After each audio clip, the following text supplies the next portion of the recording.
Welcome to WiiDS. Not WiiDS, WiiDS. I'm James. I'm Manny. I'm Jason. I'm Toz. I'm Ben. And I'm Dippy. And whether you're at home, at school, at work, or performing press-ups on a Nintendo pressure pad, this is the best Nintendo podcast for news, reviews and discussion delivered straight to your hard drive.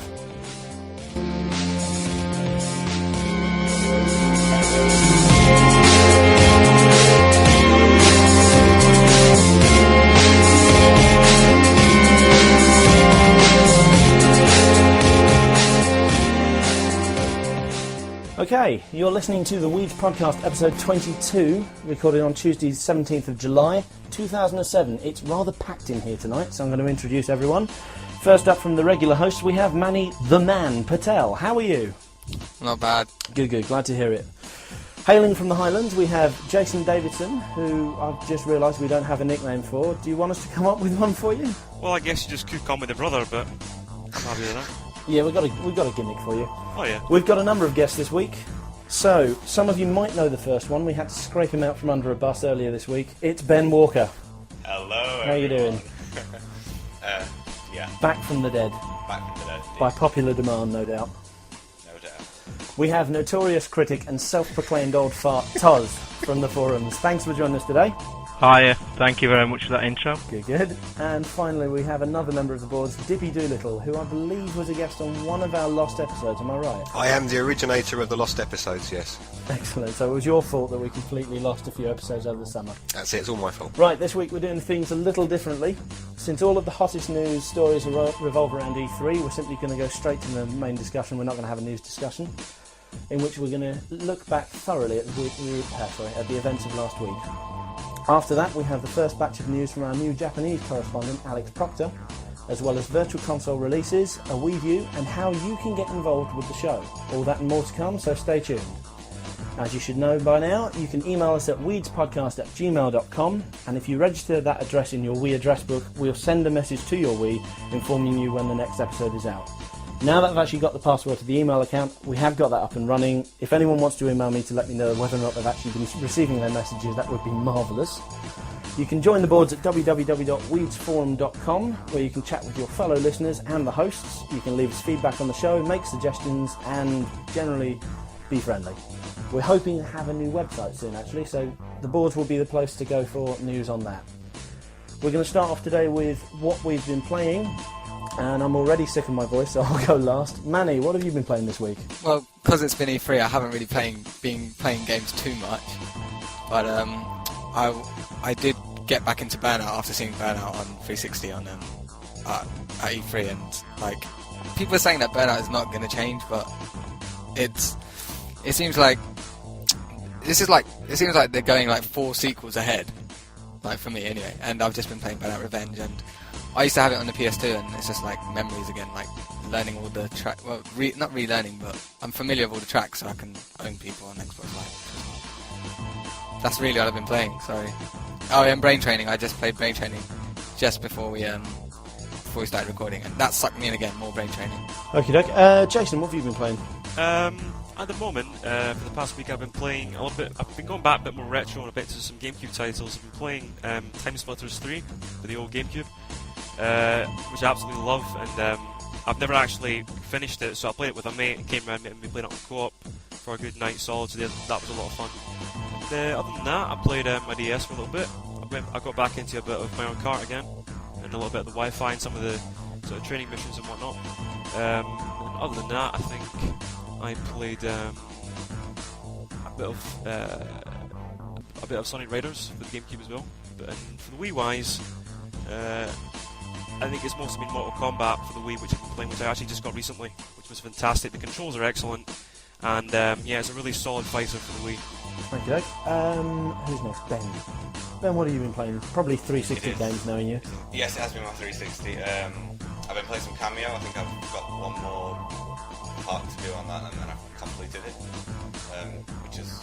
good. I've been playing some Halo 2, getting quite a bit through that now, so that's all fun. And of course Gears of War multiplayer online, which is brilliant, as I'm sure Manny and Toz can back up. So yeah, that's it for me. Speaking of which, what have you been playing, Toz? Well, as you know, at the minute I'm Wii-less, so basically it's mostly 360 stuff. Just got hold of the latest Darkness, which is actually probably gone to the top of my greatest game list of all time. About halfway through it, it's just a stunning game, absolutely brilliant. Better than Resident Evil, yeah. Really, I've got that game. How far are you through it? Because I've just got that. I have just gone past the auntie's apartment, past the... I don't want to spoil it if you've not gone too far, but have you travelled in time yet? Yeah, I have, yeah. For the first time. Yeah, I've just passed that. It's just getting better. Although, to be honest, I've had a day off because I've been helping Jason get his PC back up and running. But only Nintendo stuff is my DS. I've been playing Puzzle Quest and still struggling to learn Japanese with Zelda. So that's about it, really. How good is Zelda? How good is Zelda, Toz? Zelda, to be honest, even though it's in Japanese, my first initial feelings, to be honest, is it's a little bit easy.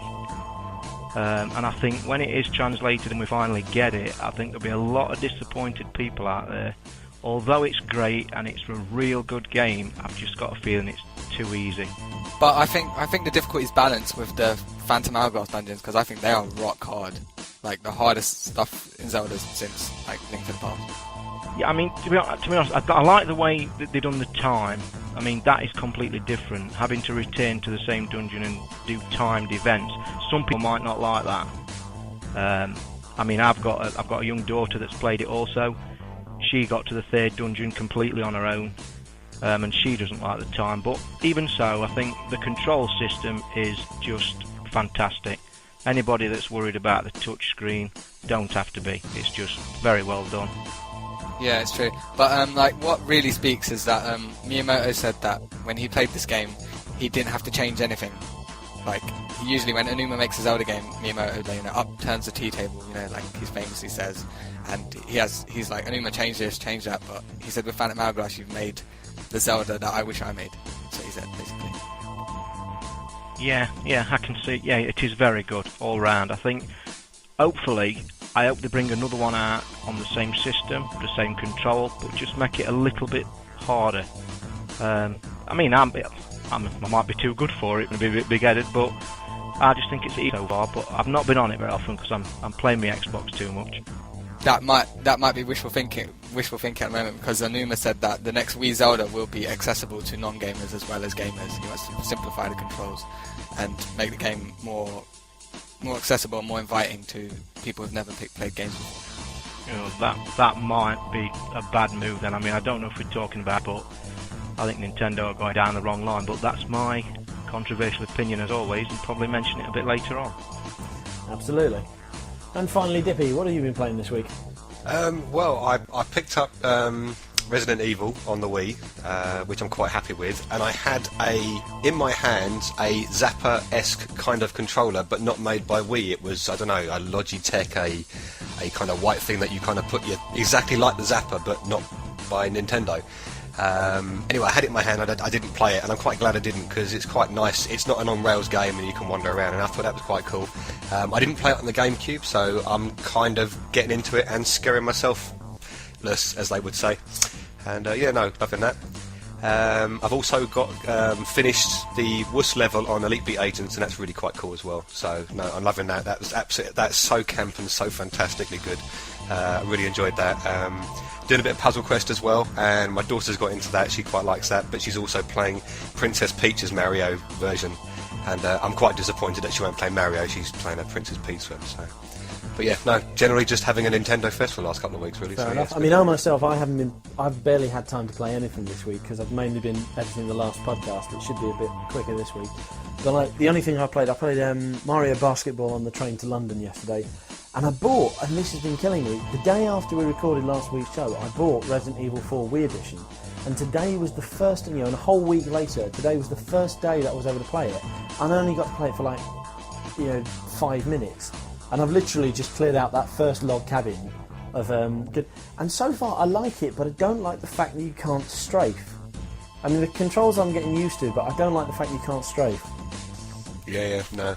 I'm well up. Yeah, I when I first started playing it, I sat there and I thought I'm picking up loads of ammo. I thought I'm well up for here. Got into the log cabin and off I went, and I'm picking up ammo. I'm thinking, yeah, I got lots of ammo. I'm obviously playing it on normal level. And then you hit the main village, and it's just swarm after swarm of them coming at you. And I ran out of ammo, and I'm going, what the hell do I do? Promptly 10 minutes of headless chicken running around, up and down ladders, chainsaw people coming through windows at you, and all the rest of it. And I'm sitting there at 11 o'clock at night having a whale of a time, and then one of my kids starts screaming from upstairs having a bad dream, and I hit the roof. I absolutely just lost it, and I haven't played it for a while since. Absolutely fantastic. So yeah, no, really, really good. Hi, yeah, I just want to say something going back to your Elite Beat type thing. Has anybody seen the first UK advert today? No, I missed it. I haven't actually seen it. I was in the other room and I heard it in the background, and it was the first Elite Beat UK advert, so I can't tell you what it looks like, but I can hear it, and it is doing the rounds. It's such a good game. Yeah. When I played, was it Rolling Stones at the end? What was the Rolling Stones song at the end of the first Wuss level? And it's just great. Absolutely hysterical. Yeah. Playing it with headphones. Jumping Jack Flash. That's the one. Yeah.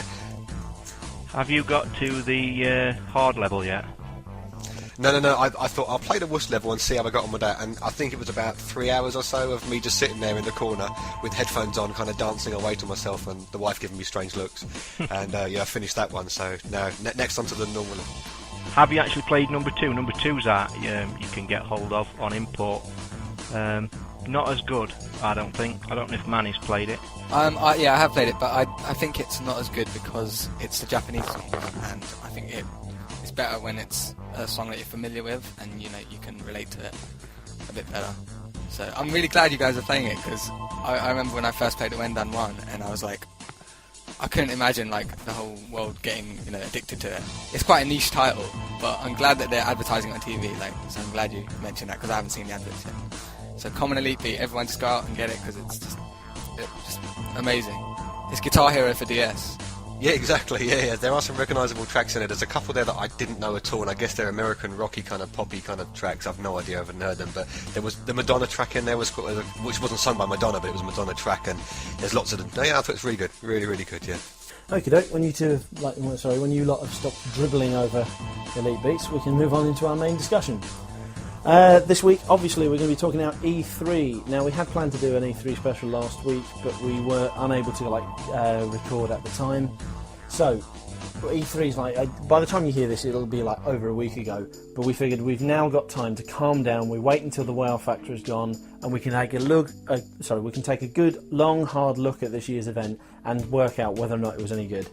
First of all, what did we think of E3 as a whole this year? Okay, I think it was never going to touch last year's E3, because we heard all the stuff about they're going to make it smaller, and there's going to be Barker Hangar, which is going to have which would be like a mini E3, but without the swarms of the public, just massing, like what they did with the Wii queues last year, when it was 5-6 hour queues just to play Wii Tennis for 2 minutes. Right, there's none of that craziness, which I think that if Rock Band, if it was last year's E3, it would have been Rock Band which would have taken centre stage, like we did last year.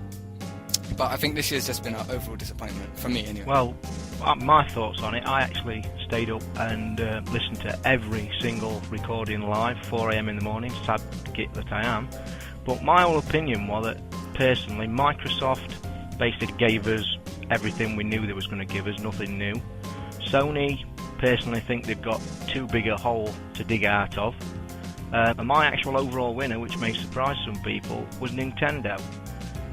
Because quite simply, I thought E3 to me is about surprising people, bringing new fantastic ideas out. The two main players failed. Nintendo come out with the mad, crazy board, and I think Nintendo won the mini war. Although I do think the best releases obviously are on the 360, but personally, I thought Nintendo came out very well out of it. Yeah, kind of semi-agree. I guess there was lots of backslapping with Ninty and everything because they've done such a marvellous job. But I think when you look at the what Microsoft are bringing out, it really was. And I looked at it, and I looked at all the presentations they were giving, and I watched, Reggie stand up, and I watched his presentation, and all the journos were just sitting there, just watching him, and they weren't doing any. They weren't reacting to any of them. All the long pauses. There was only one round of applause, I think, on one of the games, as it were. But there was just everyone was sitting there, kind of going and. It's sort of, everyone seemed to just be in that frame of mind of there's nothing happening here this year. It just didn't seem to kind of have that much going for it from what you heard from the audience, as it were. But having watched the Rock Band, if anyone's seen the forums, then my dilemma with the 360 and the phone question I had earlier on.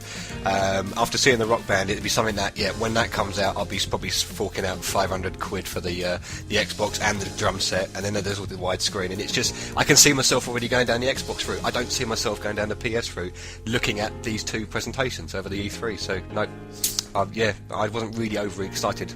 I thought that overall, I think everyone thought what they were saying was much more impressive. It has to be said, I haven't seen all of the conferences. I caught bits of the Nintendo one, and Reggie sounded like what he was saying was the best thing since bread, let alone sliced bread. He sounded like he thought everything was really impressive, but the audience was just, the audience reaction was non-existent. It was just dead. He's like, we can do this, and everyone's like, okay, what's the big deal? Mario Kart Online, everyone's like, and that should, in past years, that would have hailed, a massive cheers, some fat American down the front row jumping up and dancing on the stage. Everyone would have been ecstatic, because I don't think anyone knew where they were with him this year. I mean, I agree what you're saying, but I actually think all three of them kind of delivered like that. I think the audience participation this year was like non-existent, like you say. But to be honest, that's because the press. There was just morons there, to be quite honest, weren't there? It wasn't the public. Joe Public couldn't get in and act lunatic. So I know I thought all three was pretty lame on the whole as regards previous ones. But I thought Nintendo slightly came out better. On the whole E3 subject, I think that I agree with Toz that it wasn't quite as great as it could have been. I do believe that they probably held back a lot in most cases. From Nintendo's point of view, they did seem as if they had more to talk about than they were actually letting on. And I think because of the fact that this year's E3 was more of a like a press event than an actual for the gamers event, and everyone that they didn't really have to, or almost like they felt that they didn't have to really bother about rushing to give us some sort of demos for like all the games that they've got coming in the wings, so to speak. So I think that E3 could have been better. But on the other hand, there's a lot of strong third-party support for the Wii coming pretty soon with games like Dragon Blade and Mushroom Commander. So there should be a lot of good stuff on the way coming soon. Yeah, no, I was going to say what Toz said. When you've got a conference and where lots of public can go just by having an excuse of being in some kind of leisure industry and you can get a ticket, you're going to get your way in there somehow. And if you're a Nintendo fan, a Sony fan, or a Microsoft fan, you're going to be uninhibited by letting your kind of, yes, this is fantastic. When you're a journalist, you're not going to do that. You're going to stand there and be objective about everything they say, and you're not going to be passionate in that regard because you're not trained and you're not that way. That's not you're there to look at it objectively and to write it. If you get emotional about it, then you're being biased about it. So that's why I think it was just, he's sitting there doing his big sales pitch, and everyone's sitting there going, yeah. So I agree with Toz. I think what you're saying is very true, actually, there, about them not having to be unbiased and stuff. But because there was no public there was no hoo-ha, there was no screaming, hollering. You can imagine on the teleprompter it said this is what Reggie's reading. It's like Smash Bros will come out not next Christmas, not next year, not first quarter, but December 3rd. And then there's a minute pause, and you're expecting everyone to cheer. That's when everyone will cheer. And I was like, oh no, poor Reggie, it's just horrible. And what I really think is that Nintendo turning into an Apple, where they've got this fan base which isn't that you don't see it around all the time, but it's there. And USA Today, they actually stream the conference on their website, and they've never done that for a conference ever. Only the Apple conferences. So Nintendo's turning into this Apple, and the Wii Fitness thing completely just, oh my god, it just played to that crowd completely. And the hardcore is kind of I think they're actually just forgetting about us. It's happening. As to be said, I mean, I think the problem of this year's E3 was not that the whole it was the downsizing.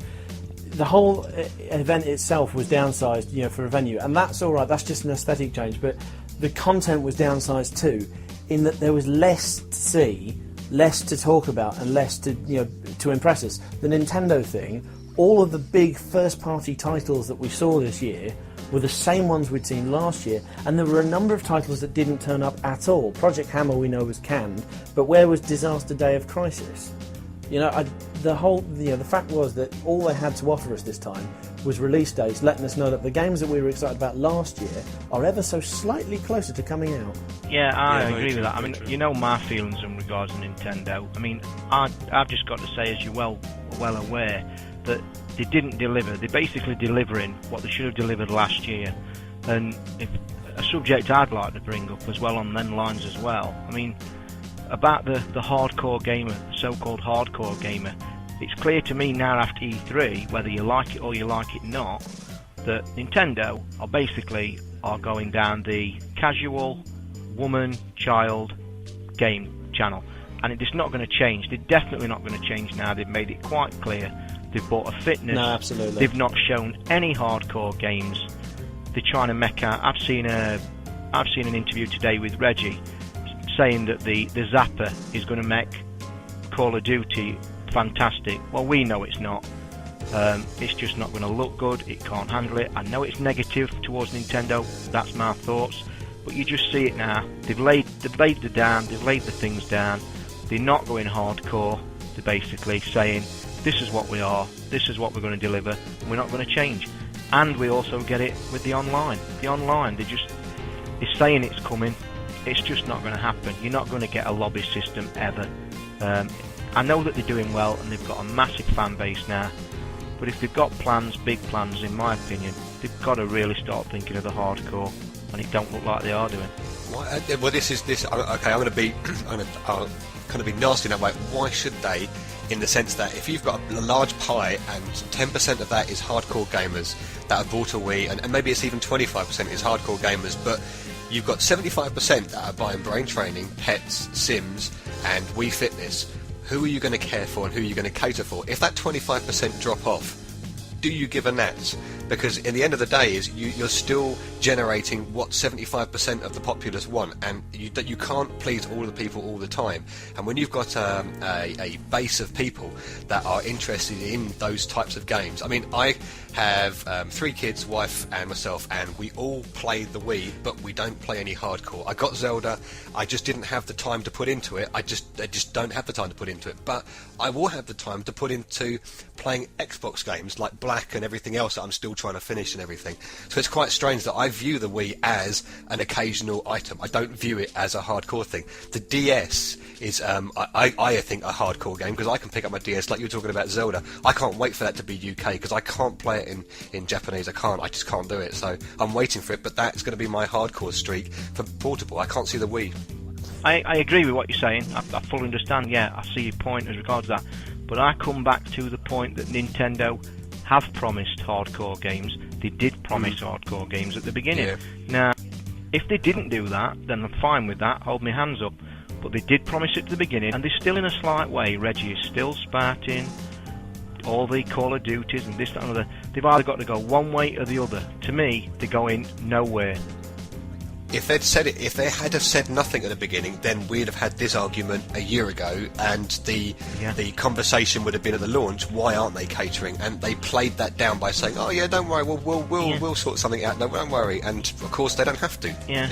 I mean, to be honest, I mean, you're right. I mean, it is going that way, and it is that way, and there are other consoles. But I also think in today's climate, Nintendo's made the way purely on price as well. Price point was fantastic. We all knew it was. The other 2 machines, though, are not a nice price point. In fact, they're very, very expensive. And I agree with family. When I had my Wii, we had the greatest time ever. And picking the tennis up is still today one of the best mornings I ever had. And basically, I still agree that if the other boxes were cheap, wouldn't have the argument about the Wii. I just find that No, totally. they promised it and they're just not going either way for me. It has to be said, I mean, it's good business sense to appeal to the casual gamers. And I can understand why they're doing that. Like Dippy said, if that's the majority of your user base, you're going to cater to these people.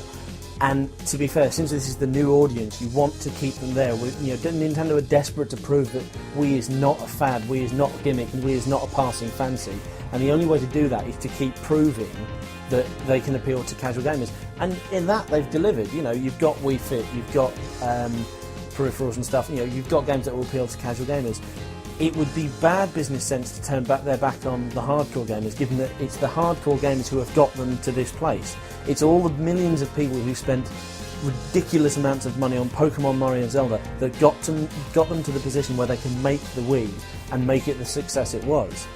So they're not going to turn their back on those. It just feels like we're on the back bench at the moment, because you've still got the third-party third-party companies are still pulling out plenty of hardcore titles. We've got Resident Evil, we've got The Godfather, we've got Scarface, we had almost Manhunt. So it's almost like the third parties are babysitting the hardcore gamers, while Nintendo are taking care of the new casual gamers and trying to get them into the fray.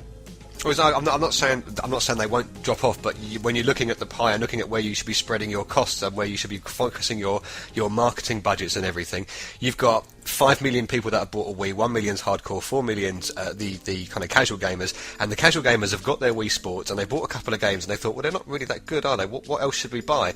And they're looking at the market from outside of the gaming industry. And what do you see if you don't read magazines and you don't watch that many adverts? You're only going to walk into Tesco's and see what's on the shelf, and it's those casual games that they're going to buy, and they need to start focusing on those ones to make sure that they're retaining those casual gamers that they first picked up on the hype. The hardcore gamers are going to be there anyway.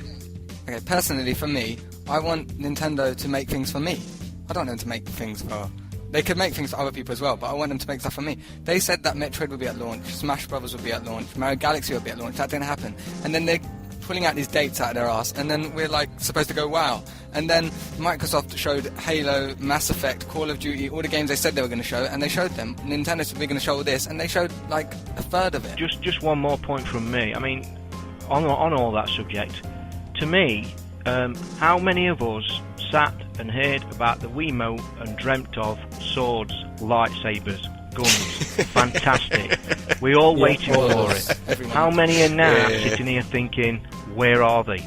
And like Manny's just said, they're just too late. To me, I think they've missed the boat by not bringing out Mario too late.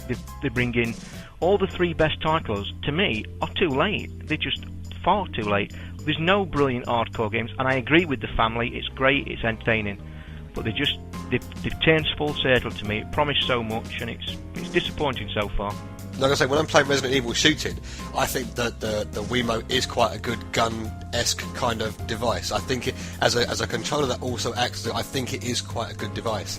It's better than the kind of handheld controller of my Xbox, because I can never turn quick enough and shoot and aim and everything, and I'm rubbish at those games anyway, and I'm a bit better at it on the Wiimote. It has to be said, I find it's quite surprising that we haven't got more shooters. I can't remember whether or not we've mentioned this before, but the Wiimote, totally of the 3 next-generation consoles, the Wiimote is the best one designed to be a gun. The PlayStation 3 shoulder buttons are appalling. The Xbox 360 shoulder triggers just don't feel like a trigger, but you've got a trigger on that remote. It's shaped like a gun. It can slot into things like the Zapper, or out in America when Resident Evil 4 came out, they actually fashioned a plastic pistol that looked like a pistol, and you could use that to fire. The Zapper is going to, it doesn't look like a gun, granted. Nintendo are never going to sell that to family companies, I'll grant you, but it gives you like a shotgun. The shotgun is often the best weapon in a first-person shooter, simply for the power. So to feel like you're holding that power in the game, it's much more immersive than any of the other consoles can be. Yeah, I mean, how many think that Red Steel did a lot of damage at the beginning? I mean, I don't think Red Steel was very well received. People thought that was going to be the most fantastic sword, gun, Wii remote, best thing in the world. And I think that lot let people down. I mean, I've not heard anything about Red Steel 2 either that was promised. But I would argue that Red Steel, for me, certainly was the most impressive shooter I've seen in a while. Yes, the swordplay was appalling, but it was always going to be. And I'd read that, the swordplay does disappoint you, but the remote's abilities to be a gun and to be the crosshair and to shoot was perfect for me. I have Xbox friends. I have many Xbox friends. I get owned at Halo. I simply go to these game sessions around your mate's house to be the cannon fodder. That is my job. But now that we have the Wii, I don't have to worry about this dual analog aiming. I literally pick them off from a distance with a headshot every single time. So, it is a good shooter. It is, it's a fantastic shooter, but for a different class of gamer. I would almost say it's good for the people who are not casual gamers. They're too advanced to be casual gamers, but they're too rubbish to be hardcore gamers, and that's where I am, firmly in the middle. Yeah, like you say, I mean, the Wii remote can be just used for so much potential in a shooter, and I'm very surprised there's not been an absolute load of top first-person shooters that use the Wii remote. Totally agree. And I'm very surprised they're not there yet. I also can't understand why it's not used as a... I don't see how it can't be a bad... those top-down, those kind of real-time strategy types games where you've got the mouse keyboardy type thing, because you can drag and from one corner to another with with the click of the A or the trigger underneath. You could RTS. Yeah, exactly. You can grab from one corner to another. It's basically a mouse, isn't it? I don't know crying why out it for can't be used like that. So The reason we haven't had games like that is because you need quite high-definition graphics for that. Like, a PC monitor has... Like, no, because I've played the Sim Cities that I've played of old and the Age of Empires. I'm going to say Age of Empires, is my RTS of choice, but the visuals on that are rubbish when you look at things like Command & Conquer 3. I mean, you can play old RTS. As you look at the old StarCraft, I mean, that takes no...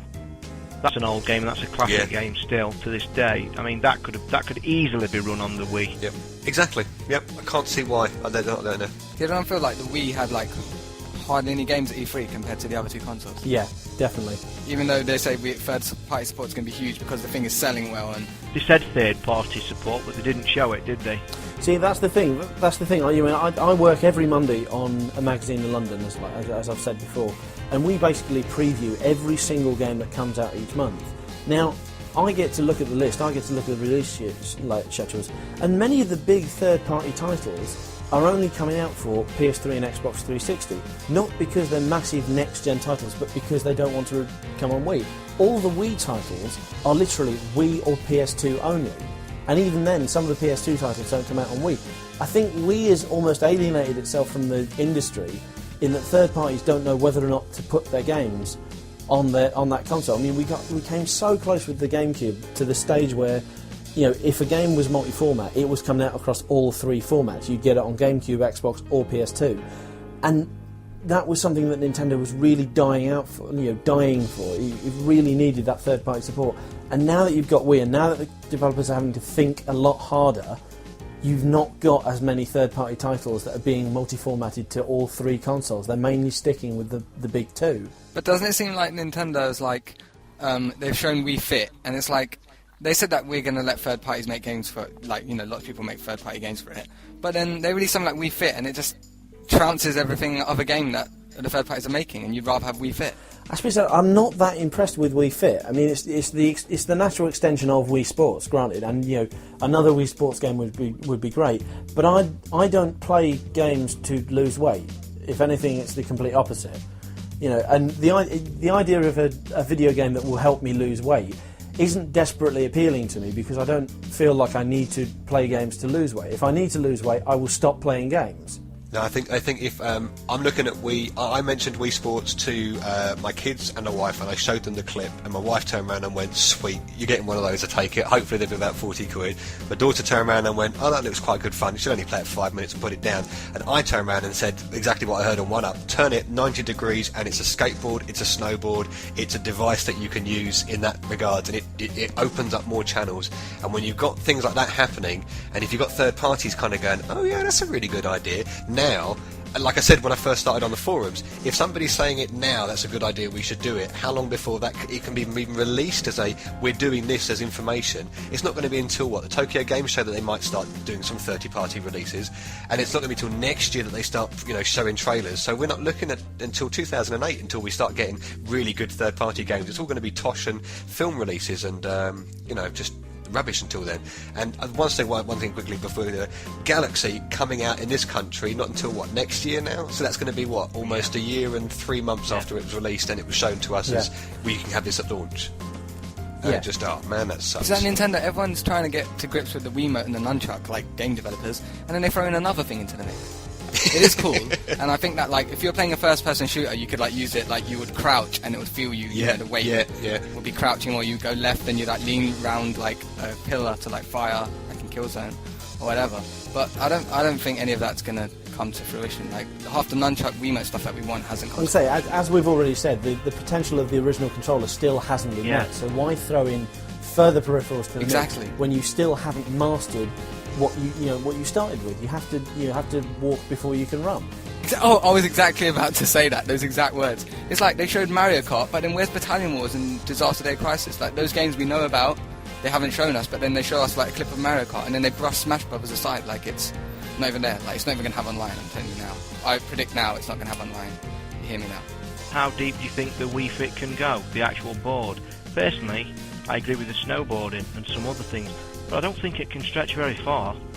But then I read a feature way back in a PlayStation mag when the original dance mats came out, and a PlayStation magazine, I can't remember which one, said, these are the things we'd like to see the dance mat used for because it can technically be a controller. And they were doing things like, you could use it as a skateboard, so pressing, sitting cross-legged in the middle, pressing the left, right, and buttons, and controlling the skateboard that way.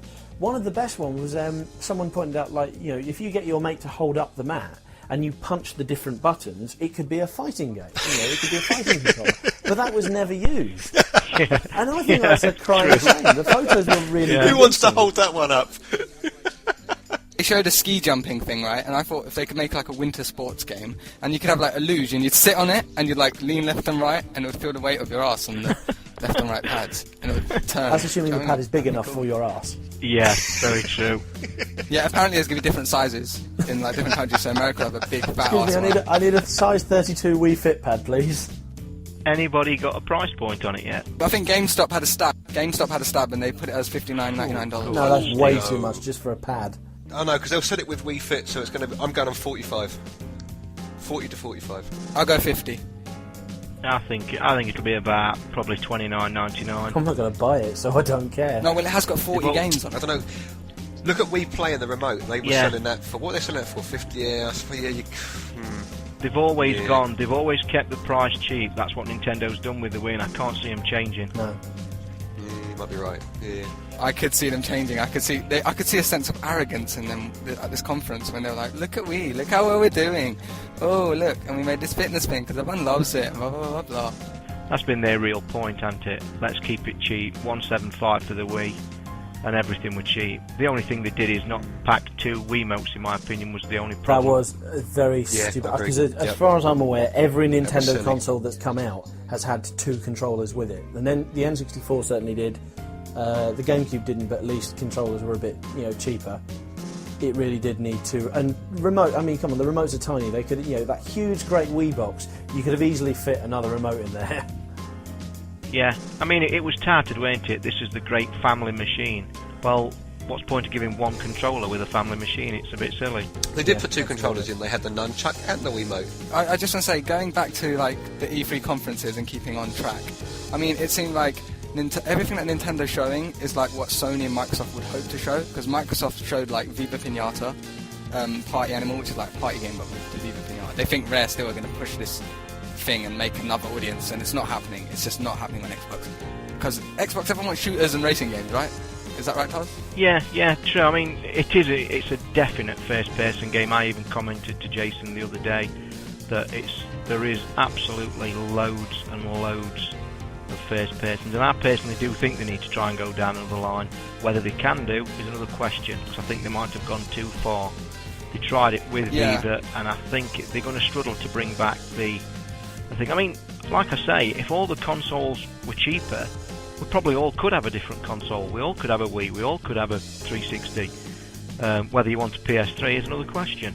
Definitely, but then also like I'll go back to my point. Sony showed like Little Big Planet, and they're trying to get like, I think it's too early to be showing a game like that because the console is still far too expensive for people to want to play a game where you can create little levels and like it's like YouTube for games. Yeah. Like I've said it sometimes. Yeah, But I don't true. think. I think that in that sense, I think Sony and Microsoft are looking at and envying Nintendo.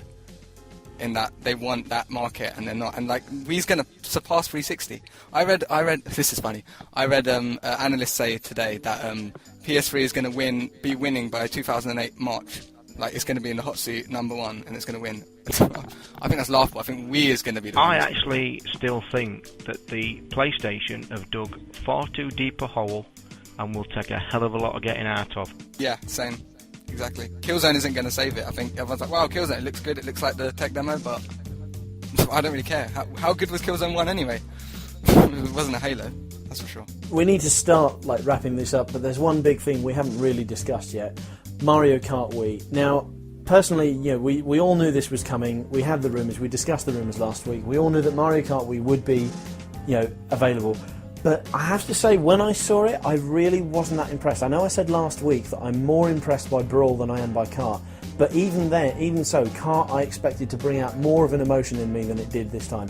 I knew, that essentially was the epitome of the Nintendo the Nintendo conference, where Reggie's saying stuff and we're not reacting, because he said we're going to have Mario Kart Wii online within the next 6 months, and I wasn't bothered.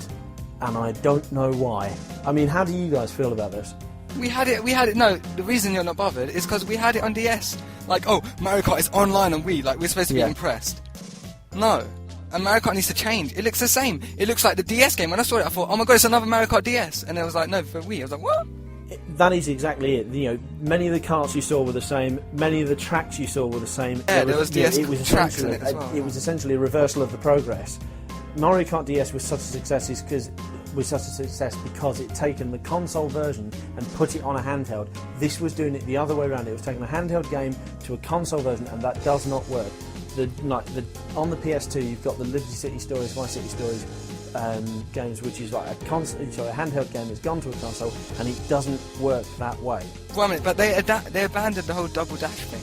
I think that was a wise move. I mean, they were criticised heavily for the double dash gimmick, and that was a gimmick. And now you can play it online, and someone can shoot the items out the side. And no, I am glad it's not. I think they dropped dash. the ball with Mario Kart. I don't think this one's going to be good at all.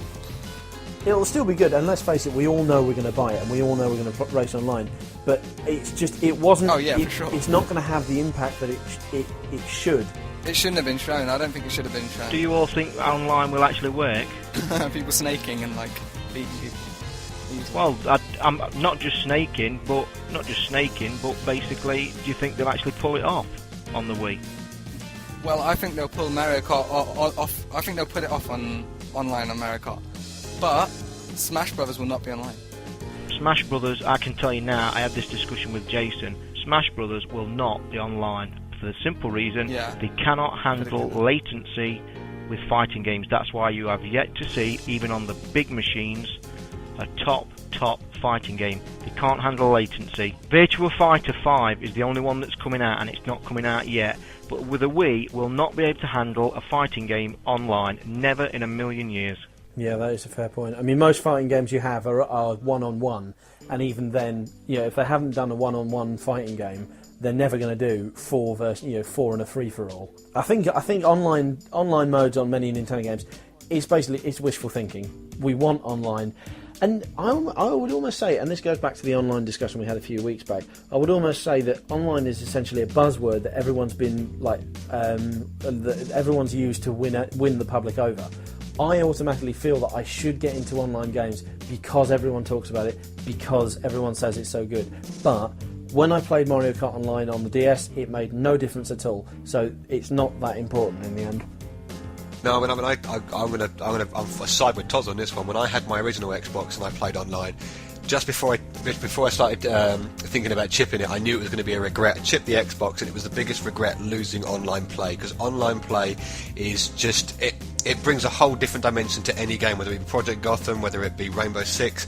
It's just the feeling of playing with other people as well as against other people.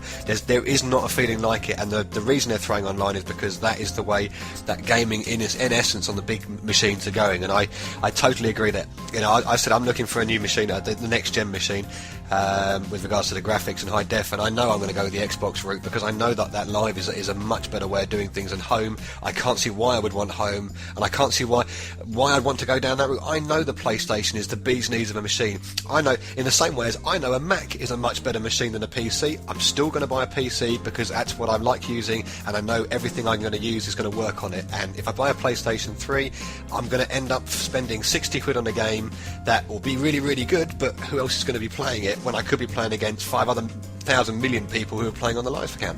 Just makes sense to go that way. I mean, the Xbox 360 online has only got to be looked at by anybody for 5 minutes to see it is virtually perfect. Yep. And Nintendo are a million miles away, and I don't know why they just don't come out and say, look, we're not doing it. Because the Xbox is just... the online is second to none. I never played online games except MMORs on my PC. I was frightened, I didn't like it, I was intimidated. Got my Xbox, and it was absolutely unbelievable. The best online system you'll ever see. If you've not tried it, try it from anywhere, because you will be amazed. The reason we're not being impressed with Nintendo's online stuff is because when Nintendo say online, they're like, oh, we can just do the minimum thing and people will be okay with it because we haven't ever gone online yet. They don't feel like we have to do what PS3 is doing. They're trying to, like, punch for punch, take out Xbox Live. Just do it like Xbox Live. They haven't got a headset. This is the wrong thing that they've done, because you need a headset with Xbox. Like, you need it with gaming on, like, an Xbox or a PS3. And because everyone hasn't got it on PS3, you can't talk to everyone. And with Xbox Live, you feel connected because you know everyone's got a headset and you know you can speak to everyone. And like you said, it's great service. It's not perfect because you can't speak to loads of people at the same time, like in like little chats when you want to. But having said that, like, yeah, it's just Nintendo is just they're never gonna be serious about online. Reggie said we're serious about online. Look at 100 virtual console titles. I was like, what? Yeah, I mean the bottom line. I mean, let's be honest. Online Nintendo, there's two words that kills it stone dead: friend codes. Absolutely. Yeah. No, I don't think it's friend codes. I just think it's the way their attitude is to creating an online game. It's just they think, oh, we just do the minimum. I'd almost say that they brought in the friend codes not for secure reasons, not for safety, but simply for the sake of being different from Xbox Live and PlayStation Network. That was simply to say, look, we're doing things differently, even though it doesn't work. Yeah. But the reason you weren't impressed with Mario Kart Online was because it was just Mario Kart Online, right? Whereas if you look at games on Xbox Live, they've evolved past that, and they've got things that make you want to play it online. Like the new Burnout is going to be online, but it's going to be a seamless world. So it's like a massive 30 square mile, like Los Angeles. You're racing around, and say you're playing Toz, and I'm playing, and like Toz sends me an invite to play, and I'll be playing the single player. I'll be in the mountain somewhere. Toz will be in the city, but then as soon as he hits that online like accept button, we'll just be connected. I'll still be in the mountains, he'll still be in the city, but we can link up. That's never going to happen on Nintendo. No, it's not. I mean, another thing about the 360 with online, every single game you buy has got some kind of online downloadable content or actual gameplay. I mean, they see online as an actual, you know, a brilliant thing. They're charging for it, so I hope so. I'd just like to see Nintendo finally have a go at it. And I think like the trouble is they really missed the boat in that this E3, yes, they've proved that they're still appealing to casual gamers. They've not done so in terms of the hardcore gamers, but ideally what we needed to see this year was online planning, right? Because over the last year, like since the Wii launched, we've only had a handful of online titles, and they've been very, very basic. And you get the feeling that things like Mario Strikers, Pokemon Battle Revolution, they're almost like the feelers that they've put out to see. It's almost the calm before the storm. This is the first few drops of rain. We was waiting to get drenched here, and we didn't. There was not a single word. Battalion Wars Online, I've said before, I think could be a strong online title because you're using actual strategy rather than cheats like snaking or camping or sniping or whatever. What about WiiWare? WiiWare's coming early next year. WiiWare, and like Xbox Live Arcade and like PS Network, they've got their own games. Nintendo's still. Why is it still next year? Why can't it just come out like that was a in problem, couple and of we months? did not see, to my knowledge, we didn't see any WiiWare titles. And having made the announcement barely weeks before E3, you knew that you almost got the feeling that they were building up to revealing of the WiiWare, and we didn't see anything. I think the trouble was they do feel like it feels like they're building up to something. Now we have got Leipzig in about a month's time. We've got Tokyo Game Show in September. Yeah, maybe. It might be that they want to make big announcements on their home turf. Aren't you amazed they've not involved the DS yet? I'm astounded. Yeah, they've where not was made a DS? There was- download system? Toz, when they showed Phantom Hourglass, weren't you just like, oh, you've seen this already? You didn't need to watch Phantom Hourglass because everyone's seen loads of Phantom Hourglass. We've seen Phantom Hourglass for so long, and then like they don't show no other DS games, and there's loads coming. I mean, 1UP showed loads of them, and they didn't show any. Yeah, no, I mean, virtually no DS coverage was, to me, it's just, I don't know where they're coming from. It's the biggest selling console in the world and they don't put it on. I mean, where's the sense in that? No, see, I think that you've got E3 now. E3 now is being run for the PR to get release dates to show the press what they're kind of doing, so they can fill magazines and everything. I think the Tokyo Game Show is where you're going to see more of look what we can do on the DS, because that's more hands-on for the gamers, and I think that's where Nintendo and I reckon everyone else is really going to push their games in that regards. I think I'm hoping in many regards that's where they're going to push all their look what we can actually do kind of stuff, because you can play it. I think E3 was a showcase. Okay, one last thing I want to say that, like, even though like I've been bashing maybe Nintendo right now, I still like play Twilight Princess. I love it, and the reason I'm upset is because I don't want them to stop making those games that I love. Like Mario Galaxy looks amazing. I cannot wait for that. And like, yeah, Metroid looks insane, and I can't wait for that. But I don't want them to stop making these games. Exactly, yeah. Twilight Princess for me rekindled my love for Zelda, in that Wind Waker, I really wasn't too sure about it. It wasn't Ocarina of Time, it wasn't Majora's Mask, it wasn't the Zelda that I loved and knew. Twilight Princess was, and now that you think, right, they finally, they've understood what they are now, they need to start working on it, and they're not doing so. Super Mario Galaxy, it goes back to a true platforming stage, in that you are jumping around on platformers. You're not running around clearing up graffiti because you're not doing community service on your holiday resort. That was a little too real for a Mario game in Sunshine. So Galaxy goes back to its roots. Now that Nintendo know their roots, I mean, hell, the Wiimote turned on its side, it's a NES pad. That's where Nintendo really got started. Now that they know their roots, they should be building on them rather than trying to branch off. Yep, I agree.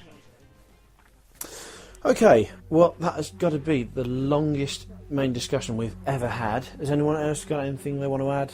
No? Good, marvellous. Okay, we're now going to pass over to our new Japanese correspondent, Alex Proctor, who most of you will know as Nippon from the forums. From now on, he'll be giving us a nice little insight into the Japanese gaming world. So any big news that's broken over there, any quirky trends that develop, and just generally, gaming news from a different culture. He's a teacher, so he essentially gets the same holidays as the school children, which means he's got longer holidays than most of us, and he's got plenty of time to play games. Alex, am I right in thinking the schools are about to break up? Yeah, most school kids this week start their summer holidays from around the 20th, I think. So I thought I'd talk about one of the quirky titles coming out here in July that you'll probably never see. Okie doke. What's the word from the East? The word this week is mushi, meaning insect. And something that's really popular here among kids is insect collecting. Yep, creepy crawlies. So why is that proving to be popular? Well, we all love collecting those little insects in Animal Crossing, and Sega has raked in a ton of cash here with their Insect King franchise, where stag beetles and other insects do battle. The kids here also love going out and finding insects. A lot of them have insects as pets. At my school there's even an insect appreciation club, and one of these insect battles was on TV. Stag beetle versus another giant stag beetle from South America.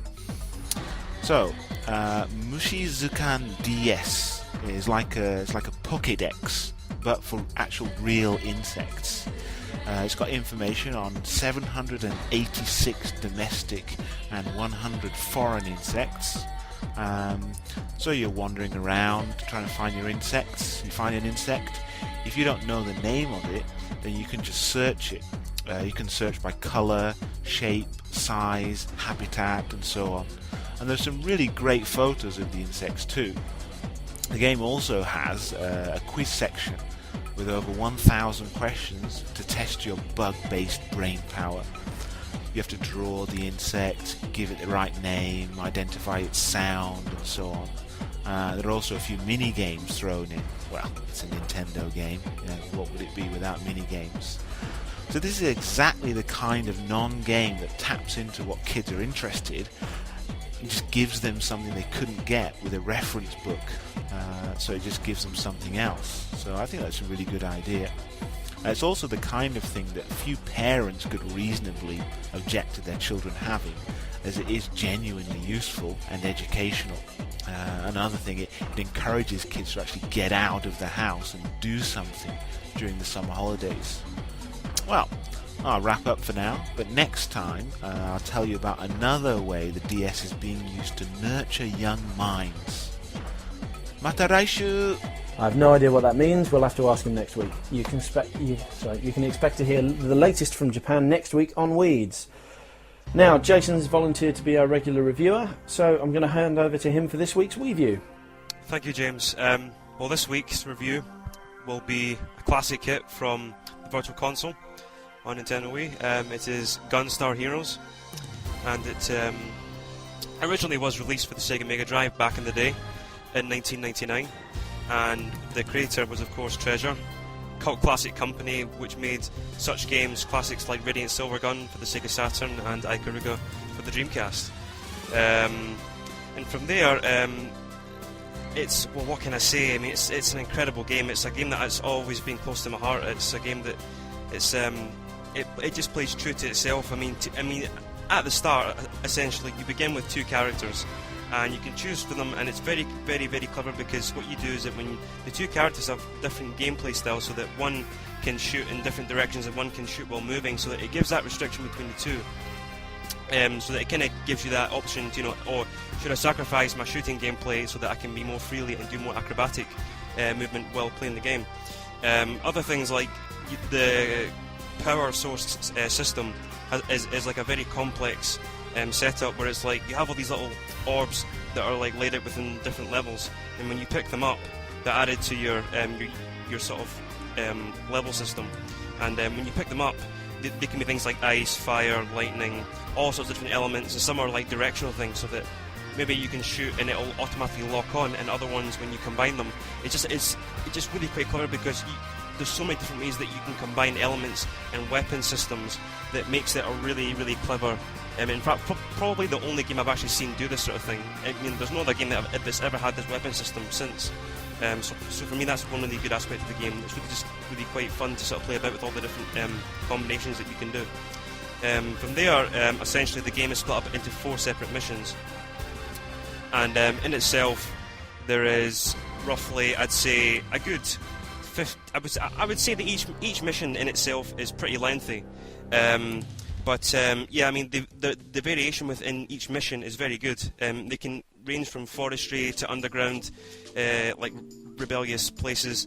There's airship battles in the sky to post-apocalyptic cityscapes.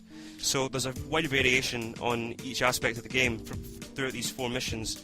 And like I say, being a Treasure game, it is absolutely hard as nails. It is a tough game, but very rewarding. Of course, each mission contains a boss at the end, or actually several bosses. You have a sub-boss, then you have a secondary boss, and then you have your final battle. And each boss, I can tell you right now, each boss is very well thought out. Each boss has its own weak point, it has its own strategy, and is very, very clever. And also, it kind of forces you to sort of change up your gameplay style and force you to do things that you wouldn't like normally do. So that's quite good. It gives you that sort of vulnerability when you're playing it. What else can I say? The game is really, really fast-paced. It is a classic 2D, scrolling shooter, and I would say it's probably one of the best from the 90s. And I would go as far as saying it's probably one of the best, or I should say top 5 2D shooters ever made. cutscenes are very cinematic, and the storyline is as to the true treasure formula. It is a classic case of a very epic storyline. But quite simple, but it's strong, and it keeps the game kind of flowing throughout. The graphics, okay, they're not the best, but for its day in 1983, they're very detailed sprites, and the game runs very seamlessly. And the explosions, the effects are animated fantastically, and really just brings that immersive sort of fast, so that when you're playing it, it just gives you that little extra kind of like sort of boost when you're playing it. Like, oh, and you see the explosion, it goes whoa, and it's just incredible. But yeah, and the music in itself. Music-wise, sound effects, they're all really good. They just sound right. But the music itself is very memorable. A lot of the tunes, there's like it's just the tunes are just really, really. They just stick in your mind, and they're really memorable tunes. All I can say, to sort of sum this up, the game also has a co-op mode as well, which again makes the game 10 times more fun. 2 people, it makes it a bit easier, but it's so much more fun playing it in co-op. So it's like you can throw your teammate around and throw them into enemies, and you can do all these sort of co-op moves and stuff. Really, really good fun. So yeah, to sort of sum this up, it is an absolute classic, one of the very best games in the genre. It's easily one of the top 5 best 2D scrolling shooters of all time, and it's a must-play and a must-download on the Virtual Console. And I'm going to give this game a 9 out of 10. So 800 points. Check it out, guys. Thanks. I'm sold. I don't know about you guys. Absolutely, that was absolutely fantastic. Thanks for that, Jason. While we're on the subject of virtual consoles, do you want to tell us what was released this week? Yes, indeed, James. We have Paper Mario. Well, hey, fantastic for the Virtual Console, N64. A brilliant game. I played it back in the day for the N64, so I'm very pleased to announce this game, because it is such a brilliant game. In my opinion, it's probably... some people think that Mario RPG for the SNES is the far superior title to the Mario RPG kind of series, but this is probably one of the best, and to sort of... for more Mario titles, this is the next N64 title, and it's just a great offering, and I was totally blown away by the fact that it's coming out. So I'm really pleased to see that up on the Virtual Console download. 1,000 points. So yeah, pick it up, you will not regret it. Other than that, I think we have a TurboGrafx title. I believe it's Zonk. Yes, Zonk, and it should be retailing for roughly about 800 points. It is a TurboGrafx 16 title. Looks like a bit of a platforming puzzle game. So yeah, check that out. Okie doke. Right, if you would like to get involved with the show, or you'd like to have your own segment like Alex did, email the team at weedspodcast@gmail.com, or come and make your suggestions at www.weedsforum.com. We're looking to have a lot more listener involvement over the next few weeks as the show evolves, so feel free to make any suggestions, record some material, send us in. We'd love to have some Wii, Virtual Console or DS reviews. If you've been lucky enough to play a tested game, let us know. We'd like to have some previews, that'd be great.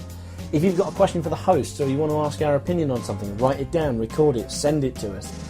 Or if you just want to voice your own opinion on a Nintendo issue, you can do so. We want to hear what your thoughts are. We're looking forward to hearing you. And I think that's about it, unless anyone else has anything they want to discuss. I can rant all evening with Toz. I think we'll go off into a little corner and have discussions now. So I'm sure you can. As soon as we go off air, feel free to do so. Apologies to the listeners for the mixed up format. We will be going back to normal next week. Because we've got so many people with us this week, the show's going to take a little longer to edit, so I apologise for that in advance. But sign up on the forums if you want regular updates on this show's progress and any other shows in the future.